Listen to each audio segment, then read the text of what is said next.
Social மீடியால அதிகமா ஓடிட்டு இருக்கிறது வந்து இசன் கிஷன் அவுட் ஆன விதத்தை பத்தி தான். அந்த அவர் அவர் அவுட் ஆன விதத்தை பத்தி சொல்லுங்களேன். மும்பையே வந்து அந்த விக்கெட்டை எதிர்பார்க்கல. அவங்களே அப்பீல் பண்ணல. அம்பையருக்கு அவ்வளோ கன்ஃபியூஷனு குடுக்கலாமா வேணாமான்னு. அது என்ன அவர் என்ன அவ்வளோ பெருந்தன்மையா வந்து அவுட் ஆகிட்டு வெளியே போறாரு. எனக்கும் புரியவே இல்ல ஸ்ரீராம். நான் தான் கமெண்ட்ரில இருந்தேன் அது நடக்கிறப்போ. ஏன்னா ஃபர்ஸ்ட் நான் என்ன நினைச்சேன்னா, நான் அது வந்து இஷான் கிஷன் நடக்கிறப்பே நினைச்சேன். இது பேட்டா இருக்குமா இல்லையா எனக்கு சந்தேகமா இருக்கு. ஸ்னிக்கோல பார்ப்போம்னு. ஏன்னா பேட்ல பட்ட மாதிரியே எனக்கு தெரியல. மேபி பேட்ல உரசி இருக்கும், தை பேட்ல உரசி இருக்கும்னு நினைச்சேன் நான். தை பேட்ல உரசி இருக்கும்னு.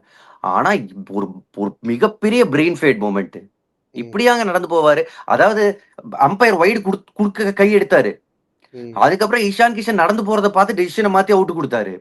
சரி, அதுக்கு அப்புறமும் உங்களுக்கு 15 செகண்ட்ஸ் இருக்கே. நீங்க ரிவ்யூ பண்ணலாமே இந்த டிசிஷனை.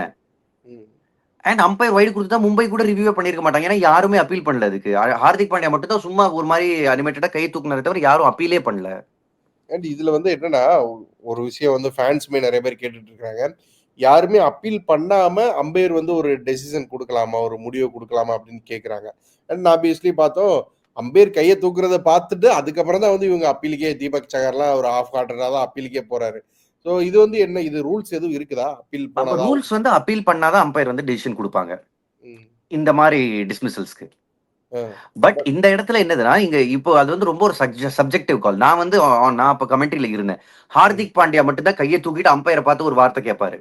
ஸோ நீங்க அப்பீல்னா அதை கூட நீங்க கன்சிடர் பண்ணிக்கலாம். ஸோ இது ஒரு கிரே ஏரியா தான். இப்படியும் அப்படியும் ஜஸ்ட் அம்பையரோட பெர்செப்ஷன்ல. அண்ட் ஒரு பேட்டர் நடந்து போறாரு, அப்ப என்ன பண்ணுவார் அம்பையர்? பேட்டர் ஆமா பட்டுச்சுன்னு உறுதியா சொல்லிட்டு நடந்து போறாரு. ஏமாளியா இருக்க கூடாதுங்க, நல்லவனா இருக்கேன்ற பேர்ல. டிஆர்எஸ் இருக்கிற யுகத்துல நீங்க எதுக்காக நடக்கணும்னு சொல்லுங்களேன்.